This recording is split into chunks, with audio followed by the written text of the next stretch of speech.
Hello, everybody. My name is Joel. I'm the founder of Alter Media, and today we're talking about a sneak preview into Studio Suite 12, the 12th version of Studio Suite, the studio management software. A couple quick notes. We're using some new webinar software, so if you have any comments about your experience, please let us know. We are recording this, and the video will be made available later. We'll probably send out an email with a link, and you can get that from our site as well.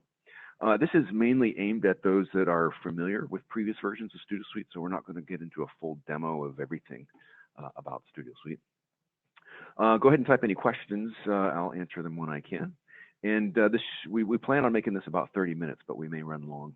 But since it's recording, you can catch it up later if you have to bail. And also keep in mind, this is pre-release software, so if we hit any potholes, please be understanding. So let's start with this. This is a ground-up rebuild. Studio Suite is now a single file. It was 9 files previously, and that makes the code a lot simpler for us to do, and therefore it's also faster. So this may get a bit geeky, but I do want to kind of explain why this is actually a big deal. So this is your server at the bottom of the screen, and those are the 9 old Studio Suite files from previous versions. And on the server, they talk to each other. The contacts file is talking to this projects file, is talking to the invoices file, and so on. And when a client machine or a desktop user logs in, all those files get transmitted over the network to that client machine, and then they're in RAM on the client machine, and there's kind of a persistent connection that's kind of buzzing back and forth between the server and that client machine. That takes up a lot of processing and network traffic.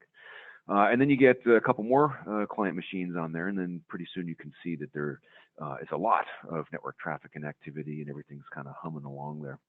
And this was actually kind of apropos of how FileMaker systems were built in the past 10, 15 years. But the problem is it's a little much to maintain, a little much for the network, a little much for the computers, a little much for the server. So it was time to finally start over, and the way we're doing it now with Studio Suite 12 is we have a single file. And that means that when any of the client machines are going to connect, it's much simpler, much faster, much less traffic, one connection instead of a whole bunch. And that is just generally going to make for a better experience. Again, less traffic for us, much simpler logic in terms of the programming. We don't have to manage the communications between the different files, and therefore speed is a big factor. So let's talk about a couple other things. This gave us the opportunity and actually required us to remove a ton of redundant and ancient code. Some of it was 20 years old, so start over on a lot of that stuff. Also gave us the opportunity to eliminate several plugins, combination of new features in FileMaker and us getting to be better programmers. So got rid of that. And it also forced us to reconsider and streamline the user interface design. And I think you'll really appreciate that. It was largely inspired by my son Justin's new version of WebGlancer. That he, in turn, was inspired by Google's material design philosophy. So if you like the way the Google apps work or look, we tried to replicate that as much as possible within reason. Also, we are able to use some of the newer tricks that are available to us in the latest version of FileMaker, FileMaker 16, notably the JSON and REST data APIs, which makes it much easier for us to do the integrations to other web services. So Studio Suite 12 includes integrations with Box, Dropbox, Google Drive, Slack, and Twilio, which we're using for the SMS text messaging instead of the older emails that we used to use. And also, this is on top of our existing integrations with QuickBooks, QuickBooks Online, Google Calendar, Exchange Calendar, iCal, etc. So we'll show you some of those as we dig in. Let's see what's next here. Major improvements in FileMaker's WebDirect allow us to make the browser almost a primary interface instead of requiring FileMaker Pro to be installed on every desktop. And this is pretty big news. It also allowed us to not have separate layouts for the WebDirect interface and the FileMaker Pro interface, so they're now the same layouts, which means that any customizations that are done on your desktop screen are going to be essentially mirrored on the browser interface as well.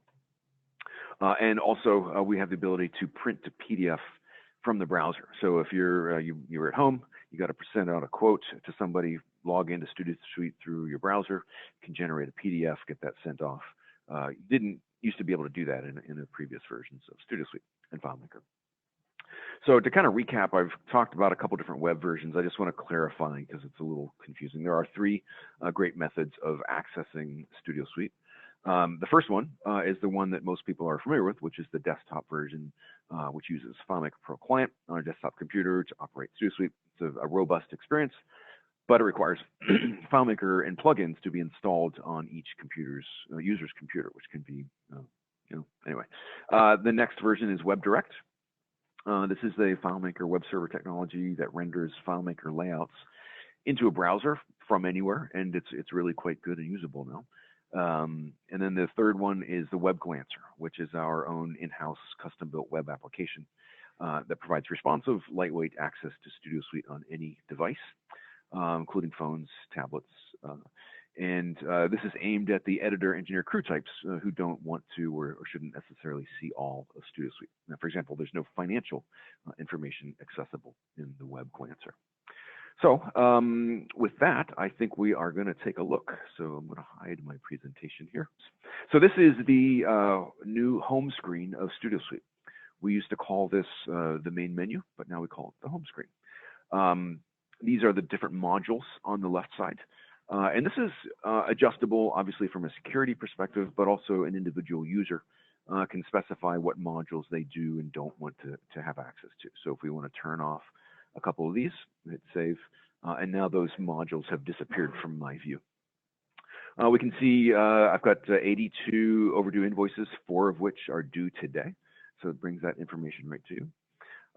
Next over is the various different projects that are going on currently. So if I want to go look at this is where it begins, I can just click on that. It brings me directly into that project, and from here I can see all the resources, dates, time, status, rates, time, quantity, price.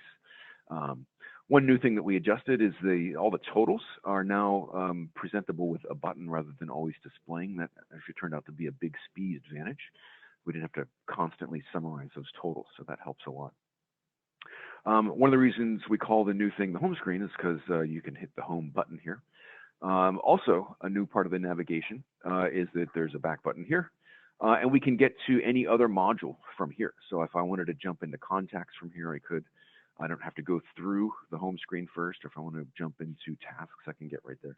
But for now, I'm going to go back to the home screen. Here's all of the events that are going on today. I can see that I've got 2. If I wanted to adjust one of mine, if I click on this, it's going to bring me right into that event. Maybe I got in a little bit late today, and of course, the thing took a little bit longer than I thought. But I'm going to go ahead and mark this as complete, and that turns blue, so now everybody will see. One of the themes that we did throughout this interface is hide as much stuff as possible so you didn't have to see it. So for example, some of the buttons, they're fairly self-explanatory as they are, but if you hover over them, you'll see what it is. So once you learn that the first time, then you don't have to continue to see that all the time. It's telling me here I've got a conflict. I'm just going to say OK on that. Here are my tasks. I can, of course, adjust those right from here. I've got to edit the webinar video for the website that's been assigned. I've got to pull my window down here. And now I'll be able to say that this is maybe in progress. So that status will change. And then everybody will be able to see that from the main menu as well. So that color changes. So let's jump into, when I looked at these projects, we saw all these different resources. So let's talk for a minute about where those come from. I'm going to go from the projects module right to contacts. And then from here, we're going to be able to see all of our contacts. All of the modules now default to the list view when you get to them, and you get a nice, easy idea of where you are in that list. So let's go look at this guy here. So this is the contacts detail screen. If you recall the older versions, this is just much nicer to look at. And let's go through a couple of these other screens here. But I was talking about resources. So anybody we want to book as a resource, maybe they are an editor, engineer, mixer, something like that, graphics artist. We just flag them here as a resource that makes them available in the calendar. I'm going to jump through a couple of the other tabs here. Here's the financial. This would show any invoices relative to this particular client. Click a couple buttons here, have those show up. And then we can jump right from there to an invoice. So let's go to there. Or let's jump to the invoice module. Get in here like that. So now we're in the invoice list. I'll go to invoice detail. And now we're looking at the invoice detail. Again, you're going to find this much nicer in appearance. Also faster just to get around. So I'm going to go now to, let's go look at the rooms module. Here's a list of rooms. Let's go look at a particular one. Here's the details of that. We can look at the equipment that's installed within. If we find one that's got some in there, here we go. Here's one. So go take a look at this piece of equipment. We can see the details of this item. We've rearranged the way we do collections on items. If equipment management is a big part of your situation, you might appreciate this. It was a little vague before in terms of how the relationship between those two. I'm not going to dig too deep into that now, but just know that that's been improved. And finally, let's go to a project. This is where really a big part of the improvements are. So the first thing I'm going to do is let's just create a new project because it's quicker and easier than it used to be. We hit the new button. I can specify a new project or a template, so I'm just going to hit new project. And then, boom, here we are. So I'm going to call this webinar project. It used to take you to a new project entry screen, required you to fill out a bunch of information before you could get anywhere, but that's no longer there. So now what I'm going to do is just click Add Items, and let's add a couple things here. I can also find my own record. I'm going to go ahead and add that. Maybe I want to book some rooms. Let's get a couple. Just going to click a few items here and add those to the project. Telling me I've got a conflict. All right, that's fine. Boom, there we are. So if you've used StudioSuite before, I'm hoping you're seeing that this is much faster than it used to be. I talked earlier about things being hidden. You may recall that there was a giant grid of buttons up here. We've hidden that. And instead of making you look at this grid all the time, we hide it behind a popover. But what we do is keep your history. So we found that what most people do is they tend to work within one or two, maybe three project views all the time. So rather than making them all accessible to you, this is telling me that the last view I was on was the tax and discount view, so I can just click on that. And that's now brought me to the tax and discount view where I can manage all those. And then if I want to go back where I was, I can just click actual charges. And note that I can just leave my cursor where it is, and it's going to let me toggle back and forth between these two views. Let me go back to here. Another one is the filtering. There used to be a whole bunch of fields here. Now I can just click on this, and maybe I want to filter this by rooms, and it's done that automatically, and I can close that, and now that's cleared. If I want to clear my filter, I just click that, and now it's cleared that out. If I want to put some notes on any one of these, I just click a little note icon there, drop it in here, blah, blah, blah, blah, really important notes, and so forth. Close that up, and now that little pencil is blue, so I can see by looking at it that I've got some notes there. Oh, one thing I wanted to mention, we got this new webinar software. It had a maximum of 100 registrants, and for the first time ever, people were turned away. So I guess that's good and bad, but we've had more interest in this webinar than any other one. So I was just looking at our participants, and it's there's a lot of you out there. So thanks a lot. Let me look. Oh, I talked earlier about the web direct access. So let's look at that. Get logged in here. So we'll log in.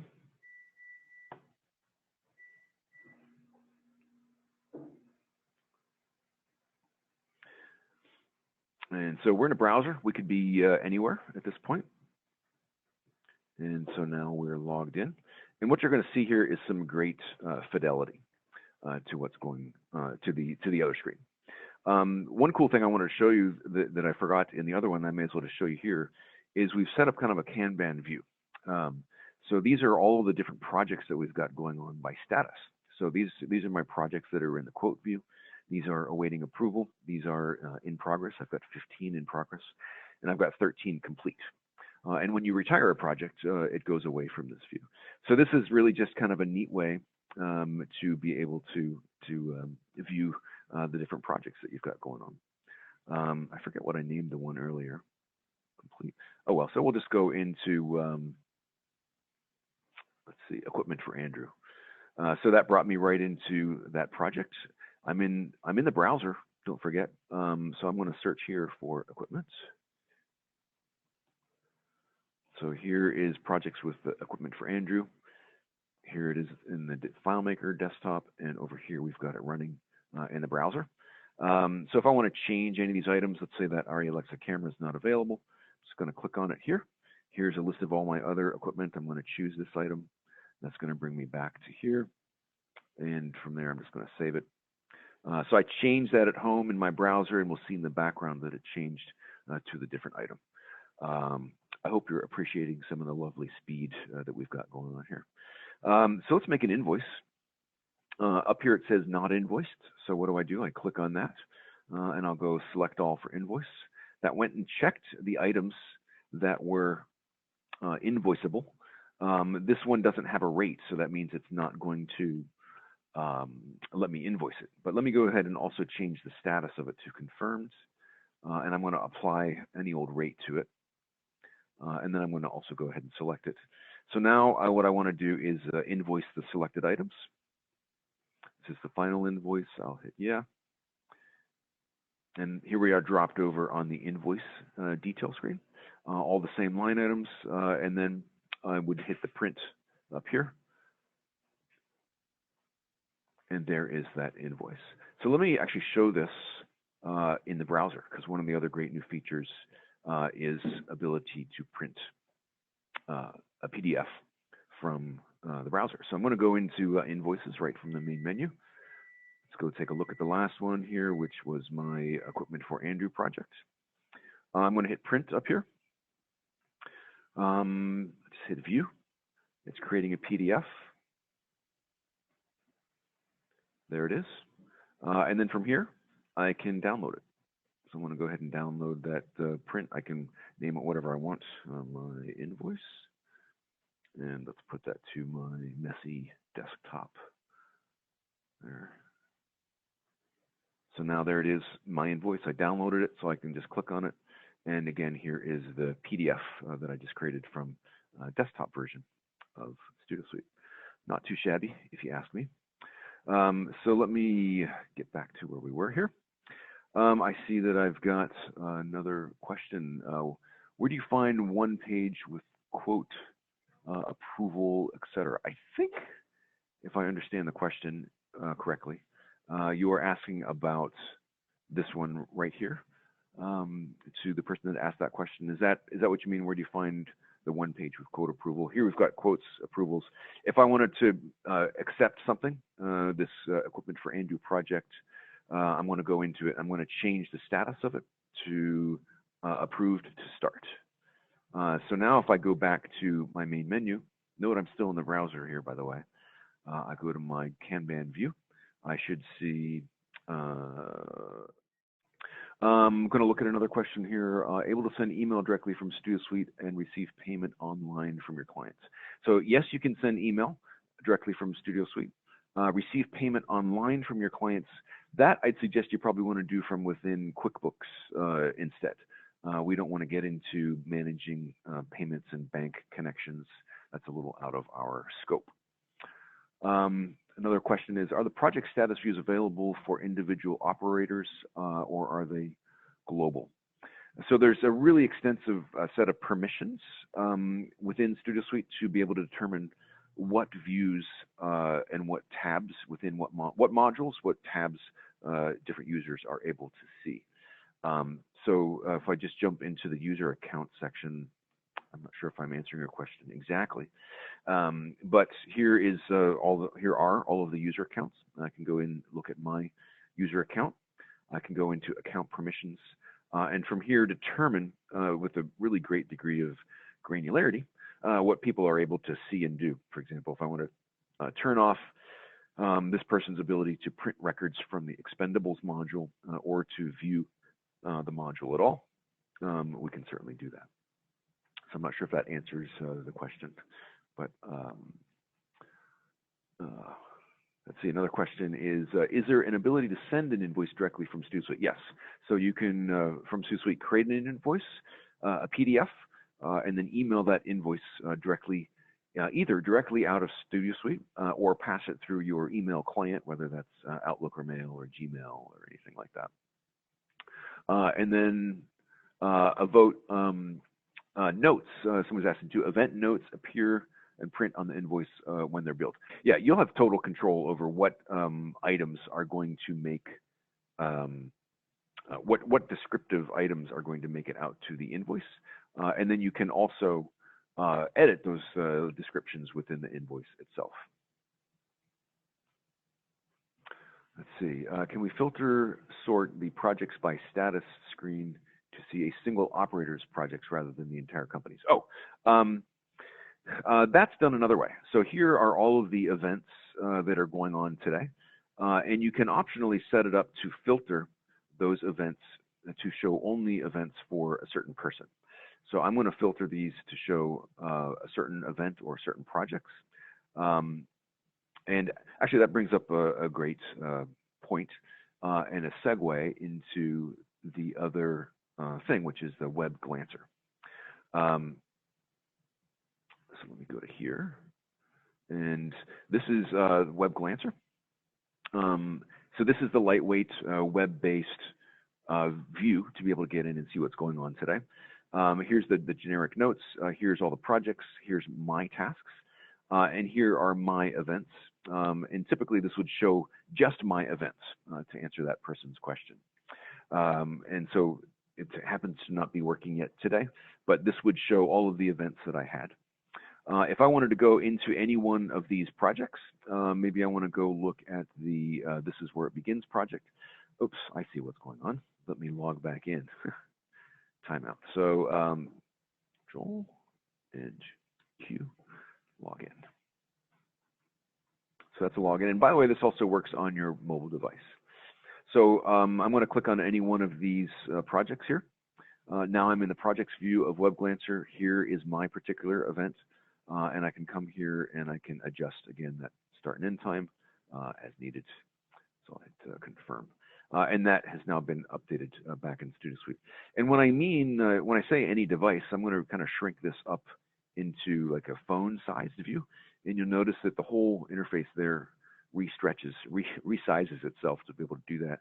If I want to get the menu back, I can go maybe into contacts. Here, maybe I need to look up somebody. I want to look up, I don't know if there's a guy named Steve in there. There's a couple of Steves, so let's go Steve Gray. Here's all of Steve's contact information on your phone. Let's see. Web Glancer is also more affordable. So this is intended for your editor, engineer, graphics, people. And because the access is lighter, it's more affordable. So the model has changed a little bit, where you used to have to buy a full-blown seat for all of your users, and now you can buy this more lightweight access. Looking at a couple more questions here. If an invoice is created in Studio Suite, how does it get to QuickBooks? Okay, so if we go to an invoice, if a system is registered to link to QuickBooks, either desktop QuickBooks on PC or QuickBooks Online for Mac and PC, this button right here would have a label in it that would say Export to QuickBooks. So all you really do is hit Export, hit this button, and it'll show up. Maybe I'll just briefly mention the rates module is where a lot of that is determined. So I'm going to go into the rates module. Let's go look at a particular rate. And here in the upper right is where you would see all those QuickBooks details. You can see the screen is not quite refreshed into the new mode. But external accounting details is where you specify what each rate, where each rate would go into QuickBooks. Someone's asking, do you not support QuickBooks Desktop for Mac? Unfortunately, the Mac version of QuickBooks has fallen way behind in terms of development. It does not have any kind of data API for us to be able to send data to it. They used to have a way to import data through kind of an export-import process, but they've actually deprecated that from their development cycle. So there's no guarantee that that will even be available for you to use. One more thing I want to mention before we wrap up is the Slack integration. And I'm going to try to do the box integration as well. So here's a project, Star Wars 17. I don't know if you heard, they're coming out with Star Wars 17 soon. It's a joke. But let's say we've got a whole group of people working on this and we want to set up a Slack channel. So I'm going to go ahead and create a Slack channel for this. And it's going to name that Slack channel like that. Sometimes it argues a little bit with the name. I'm going to adjust that. So here are my Slack users, and I'm going to go ahead into Slack. And here is the Slack channel that I've created for this project. So I could go ahead and put in some important notes about something I just learned that I need to share with everybody. Other people in my channel would be able to put in some other notes, and then they'll put in some other notes. And so from that point on, there is now a Slack method of communicating, and those are all going to now be accessible from Studio Suite. You'll note that Slack icon in the projects module now is full of color, and I can access it a couple different ways right from within Studio Suite, or if I click on that web icon, it's going to open up my channel for me here. No, I'm not going to log into it. I'm just going to do it right from within Studio Suite. It's opening up that window again over here. And my other screen, let me bring that back here. So now everybody can see. Here's all the discussions that we had about that. Let's see, I'm going to try to do box. So I'm going to go to library. And we're still fine tuning this, so everybody cross your fingers. I'm going to go to Van's demo project. I'll go to the attach and FTP. First, I'm going to show you my box view. Let's see if I can find it. Oh, here it is. Let me take this one out of the way. So here I'm logged into Box, which, if you're not familiar, is a file storage and transfer service. And I've got a couple files and folders up here. I've got one called Your Great TV Show Project. And I've got 3 files in there. And I'm on a library record here called SD3.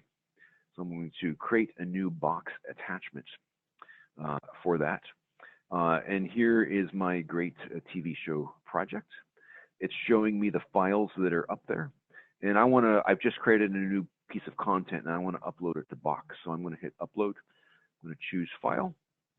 And let's see, let's choose SS temp export. I'll insert that file.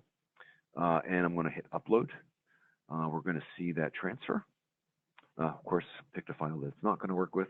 As I mentioned, we're still working on that. Let me just try one more. Shoot myself here. Multimedia. Let's try a humorous file there. Okay, so upload. Let's see if that one works. No. Okay. Well, we're still working on that one. But you can see that these other files that I have actually uploaded just prior to the demo did work perfectly, and they're all up there. So there's that. One thing we haven't looked at yet is the calendar. And I just want to show you that for people that aren't too familiar with Studio Suite. It's essentially the same as previous versions. We'll see it's nice and fast, so I can scroll around here, get to this current week. Let's try booking something. No, current week. So I'll book the Foley room here, edit one here, and something like that. So let's do book project. I'll do new. And it's telling me I've got some conflicts, all right. Boom, here we are in the project. I didn't have to name it first or specify a client, but everything I selected, including child items for the items I selected, came in there. That was nice and quick. At this point, I can go ahead and create a name, webinar 2, and also specify a client. So showing me there isn't one yet, so I can just click on that. I can type a couple letters, reduce this list down to that particular client. Okay, let me see if there's any final questions before we wrap up. Will there eventually be an ability to send a deposit or final invoice another client pay directly integration with Bill.com, PayPal. Not in this version. That may come down sooner. As I mentioned earlier, we've got now with FileMaker 16 a really great data API to be able to integrate with those services. So that's something that's now infinitely easier for us to do than it used to be. And that's something we can also do on a custom basis if that is something that you need sooner rather than later. The key question here, what is the cost of new version? Are we expecting a reduced price as version 11 owner? So as a existing StuSuite user, especially for 11, you do get a discount if you're on support. If you're falling off support, that's one of the downsides of falling off support. So if you're current on support, you do get a discount. Pricing is actually the same for StuSuite 12, keeping in mind that the Web Glancer access is much more affordable than the full access. Another question is in Slack, would this show in the app on your iPhone? Correct, yeah. So if you've got Slack on your phone, yes, the comments that you enter from within StudioSuite will show up within Slack on your phone. Someone's asking about integration between WordPress Calendar. Not currently. We do integrate with Google Calendar, Outlook Calendar via Microsoft Exchange, and also iCal. But that's it for calendar at the moment. Question, if a client places a booking on your website calendar, does it show up in StudioSuite? It works a little bit differently. We've got within our Web Glancer a module called Web Request. And so we can give our favorite customers the ability to log in with their ID. So I just typed in my ID.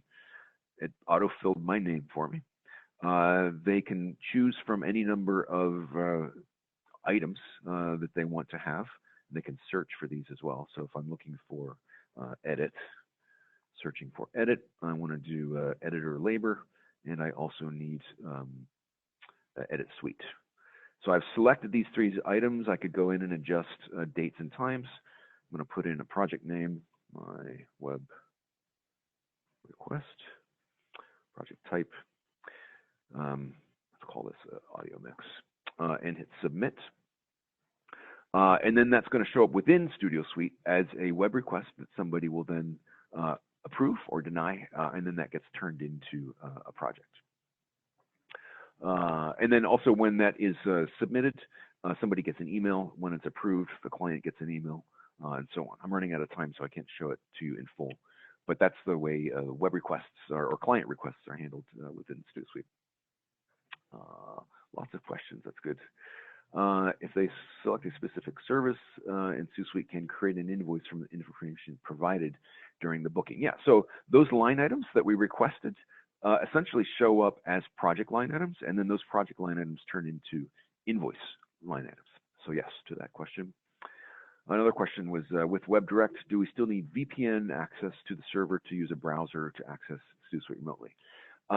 No, you do not need VPN access. You may need to open up some ports in your router. If you've got a firewall that's clamped down for security, you might need to just open up a couple pinholes in that security to allow that communication to occur. In fact, you may find that a VPN would be slower than the regular access. Another person is asking the pivotal question, when is the expected launch date for StudioSuite 12? We're going to say in about a month from now. We're in the kind of final 1%, which sometimes can be more difficult than we ever imagined. So we're saying about a month. And on that note, we are, of course, accepting pre-orders. And in fact, we've got quite a lot of pre-orders already. And as some of you are aware that, the implementation of StudioSuite takes a lot of support time from us initially, in terms of the install, setup, training. And so if you want to get in the queue for that, I would suggest you maybe put in a pre-order because it is a first come, first serve basis. We've actually got some people that pre-ordered StudioSuite 12 back at the end of December. So they're first in line. Let's see, I covered pricing. Media assets and the attach FTP tabs, are you able to store files on a local storage or only cloud?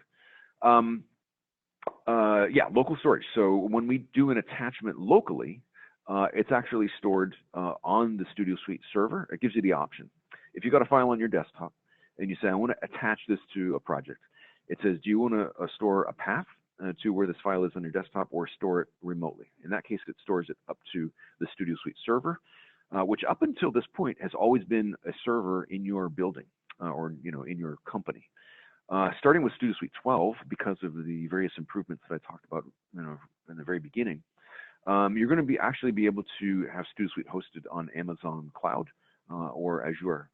And so that's going to make a really big difference in terms of setup implementation to get Studio Suite going for you. Let's see, Zulu is still a factor, so we are using Zulu for that. They are improving, we are improving. So I know some people have had some challenges with the Zulu. Google changes their API on a fairly regular basis. Sometimes if the data in Studio Suite is not absolutely clean, that can mess up some of the calendar sync issues. So that's something that's going to evolve and get better over time. Another question, how difficult will it be to migrate previous versions into 12? Typically, we're going to do that for you. It's going to be a scripted process. We'll say import, it'll churn for a while depending on how much data you've got.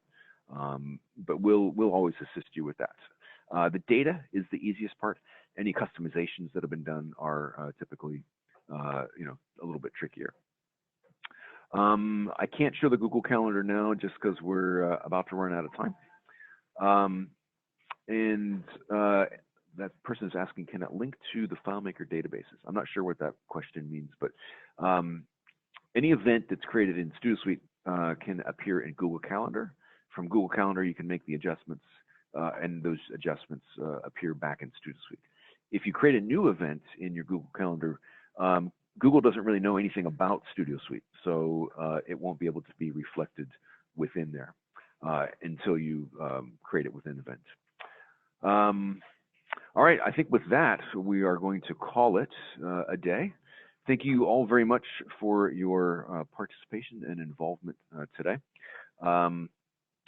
If you have any questions about Studio Suite, please let us know. You can reach us here anytime at the numbers you see on your screen, studiosuite.com or sales@StudioSuite, and we will be posting this video up and emailing you afterwards. Thanks again, everybody. Look forward to hearing from you. Don't forget to place those pre-orders just so you can get in the queue for implementation. Thanks very much. Have a great day.